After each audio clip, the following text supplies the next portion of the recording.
Hi children, let's continue our reading session. So till minerals we have read. Now the next topic we have to read is about magnet. So take your textbook and repeat it with me, okay? So read the heading, magnet. In general, substances that can attract iron are called magnets. Other than iron, magnets can also attract objects made of cobalt and nickel.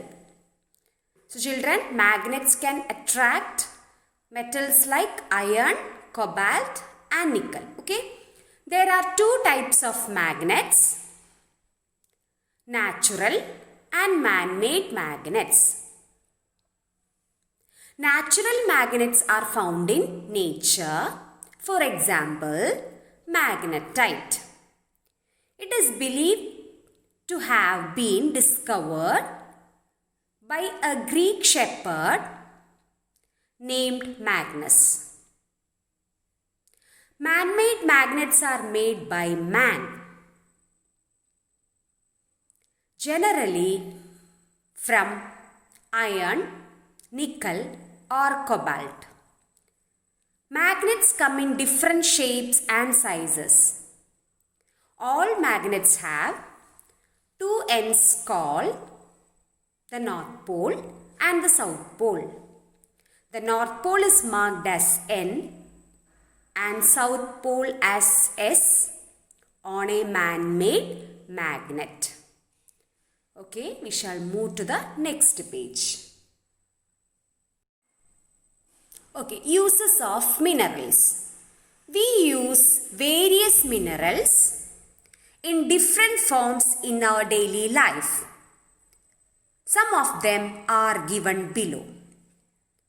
Minerals are used as building material. Certain minerals such as gypsum and calcite are used to make building materials such as mortar, cement and concrete. Next one. Minerals give us useful metals.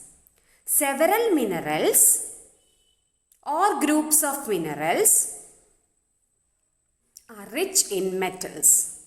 For example, magnetite is rich in iron and bauxite is rich in aluminium.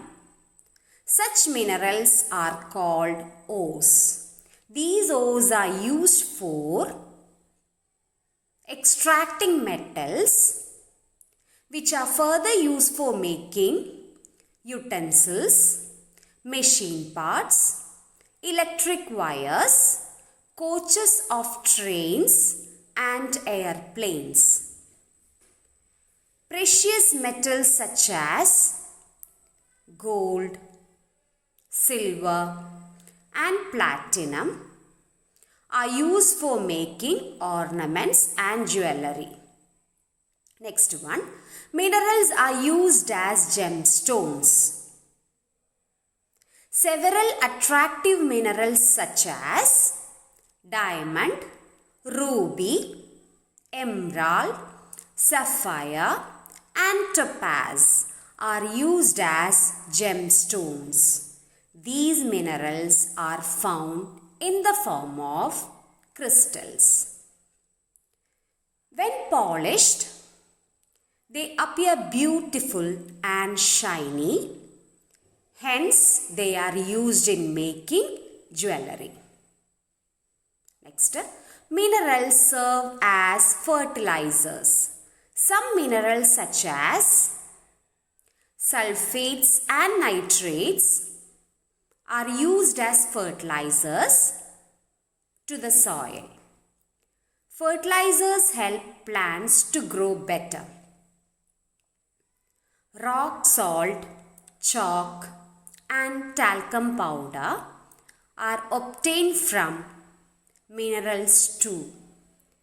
Next one. Minerals serve as a part of our diet. Our body needs certain minerals such as calcium, sodium and iron in very small quantities for its healthy functioning.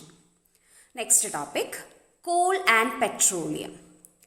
Coal and petroleum are two important products obtained from rocks present deep within the earth.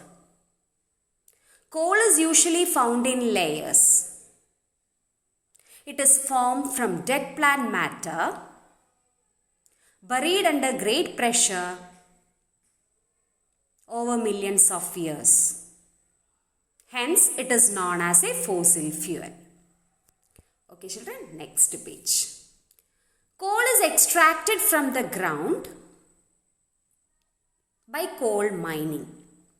It is one of the most important fuels and is used for cooking, heating, producing electricity and running steam engines. Like coal, petroleum is also a fossil fuel formed when large quantities of dead organisms are buried underneath sedimentary rocks and subjected to intense heat and pressure. It is a natural yellow to black liquid found beneath the earth's surface. It is commonly refined into various types of fuels such as petrol, diesel, kerosene, gasoline and LPG. So children, our reading session is also over. Now today I will be giving only 3 question answers. In the next class only notes will be there, and along with the notes I will be giving you solved exercises from the textbook. Okay, so no class will be there because already we have finished our chapters. Only the remaining question answers and the solved exercises will be there in the next video. So okay children, take care, bye.